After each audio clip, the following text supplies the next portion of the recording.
Alright boys, we're back again with another Soviet vehicle. Don't worry, I'm not a vatnik, I'm just catching up with the backlog of tanks. Today we're going to be taking a look at the 2S25M, a very charismatic name that just rolls off the tongue. Anyway, this is basically a light tank with the same gun as found on the Soviet main battle tanks. So it's similar in function to the CV-9120 and like the Centauro 120 as well. It's basically a light tank with the firepower of a main battle tank. But before we go in depth, let's cover the basics. This modernised Sprut is a battle rating 10.0 light tank located in the 7th rank of the Soviet tech tree. To unlock the vehicle, you'll have to grind out 390,000 research points before unlocking it for 1,060,000 silver lions. To put this vehicle in your lineup, it'll cost you 300,000 silver lions, and for the expert and ace qualifications, it's 1,060,000 silver lions and 2,100 golden eagles respectively. In terms of rewards, when playing with realistic battles and with a premium account, you can expect an RP modifier of 476% and a silver line modifier of 270%. In terms of camouflage, you get all the same camouflages available for golden eagles as most of the other Soviet vehicles, as well as 2 camouflages available on the Gaijin marketplace. So, is this Battlefield 3 veteran worth grinding out in War Thunder? Well, stick around for the rest of the video to find out.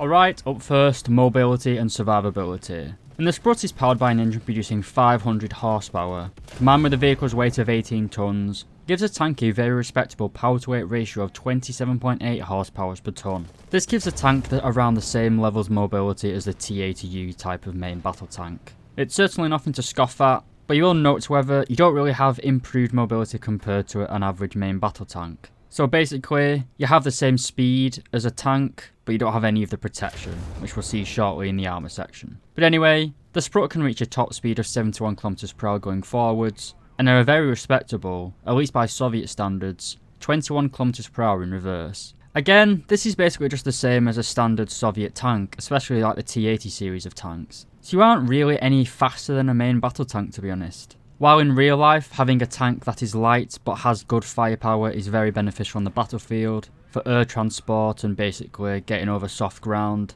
In War Thunder, you're basically just giving up all of your armour protection in exchange for not really any better mobility really. But talking about survivability, let's actually get on to the armour. So to start, this tank is a crew of 3 men, the same as a main battle tank. You have a driver in the front as usual, and then a gunner and commander located in the turret. Now this tank uses the same autoloader as the T-72 and T-90 series of tanks. That means you have a lot of ammunition concentrated in the turret. If an incoming round hits this ammunition, the tank is basically dead. And rounds will get through the armour of this thing, because it's basically made out of sheet metal. Taking a look at the arm performance, using the tank's main gun round at a range of 500 meters, we can see that the lower frontal plate gives us 22mm of protection. The upper frontal plate, it is very well sloped, but it only gives us 20mm protection. However, you may ricochet rounds here. Moving up to the turret, and again we do have some very well sloped angling. But again, like the upper frontal plate, it's only 20mm of effective thickness. This means main tank guns, as well as the smaller autocannons found on SBAA, as well as the light tanks, are going to give you serious problems in this vehicle. So as I said, you got the same performance really, same mobility as a main battle tank, but you have absolutely none of the armour to go with it. Alright, the firepower, my favourite part of every video. And to start, this tank is armed with the 125mm 2A75 gun, a variant of the famous Soviet 125mm main battle tank gun. I said in the last segment that this tank shares the same reload system as on the T-72 and T-90. That gives you a fixed reload speed of 7.1 seconds. That is compared to the T-80U's autoloader, which reloads every 6.5 seconds. This is quite slow compared to Western tanks, especially vehicles like the Japanese Type 10 which reloads every 4 seconds, and the British Challenger 2s which reload every 5 seconds. So you aren't going to be able to sit out and trade shots with enemy players, because you will not win it. But that autoloader contains 22 rounds of ammunition, but you can carry 40 rounds of ammunition in total. But just like the first age ammo rack, I would only carry 22 rounds into battle really. Carrying any more than this puts ammunition just randomly around the tank, which is just another threat to getting exploded really. So I take 22 rounds into battle for this vehicle and pretty much all Soviet main battle tanks. Speaking of Soviet main battle tanks, this gun also has the same weaknesses as most T-90s, T-72s, T-80s, and that is poor vertical guidance characteristics. It has a rather average 15 degrees of gun elevation, but a rather dreadful 5 degrees of gun depression. Whereas the poor gun depression isn't too bad on a main battle tank because you can use that armour. For a light tank that wants to get around places and pop up and kill things, it is very bad for your tactical ability in this thing. You can't really peek over hedge lines or hills, you have to really go right over them to get a shot usually. It basically boils down to the fact you can't take any risks in this tank. If an enemy can see you, they will kill you pretty much immediately, so you may as well just stay in cover. The gun also has a 2-point stabilizer as you'd expect,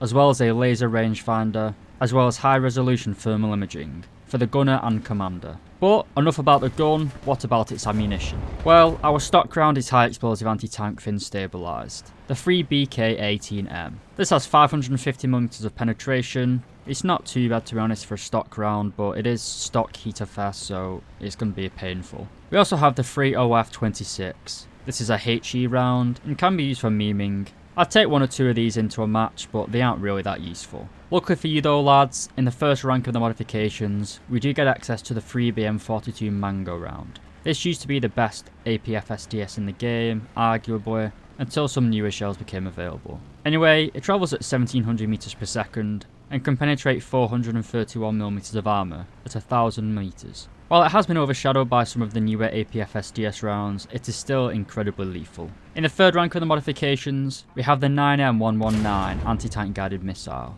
This travels at 400 meters per second and is beam riding, meaning it will follow your cursor around the screen. This missile has a high explosive anti-tank warhead, giving it 700mm of penetration at all ranges. And then finally, in the fourth rank of our modifications, we get access to the 3BM46 round. Like the 3BM42, it travels at 1700 meters per second, but can penetrate 513mm of armour at 1000 meters, compared to the Mango's 431. This round is a substantial upgrade over the previous APF SDS round, giving this light tank very substantial firepower, but bear in mind, it only has the same mobility as a T80 tank, it has none of the armour, and frankly, a 7.1 second reload is a very long time at top tier. But apart from the main gun, we also have 6 smoke shell dischargers, as well as 2 rifle caliber machine guns, one mounted coaxially, and one mounted in a controllable turret, controlled by the commander.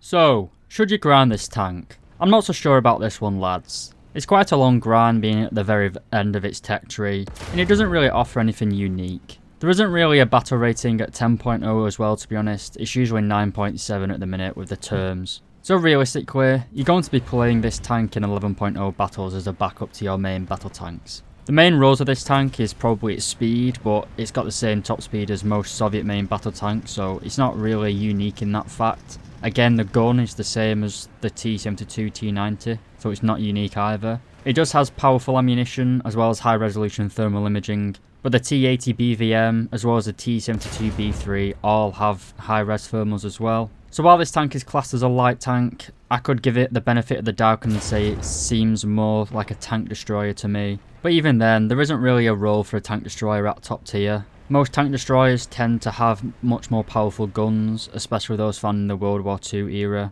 But in the Cold War, the gun technology just improved significantly where the top gun of a nation could be on a battle tank easily. So I don't really see a point to grind this tank, and let alone any reason to play it. The T80 BVM or the T72 B3 are a lot better. The T72 is a little bit slower, but hey ho. But anyway lads, if you can still hear my voice, that means you've made it all the way this far into the video, so thank you very much for watching this far. And if you're still here, maybe the video is good enough for a like, maybe for a subscription. But I'm not going to push my luck and ask for anything else. I want to wish you all a very happy day. Thanks again for watching so far into the video, and I'll see you in the next one.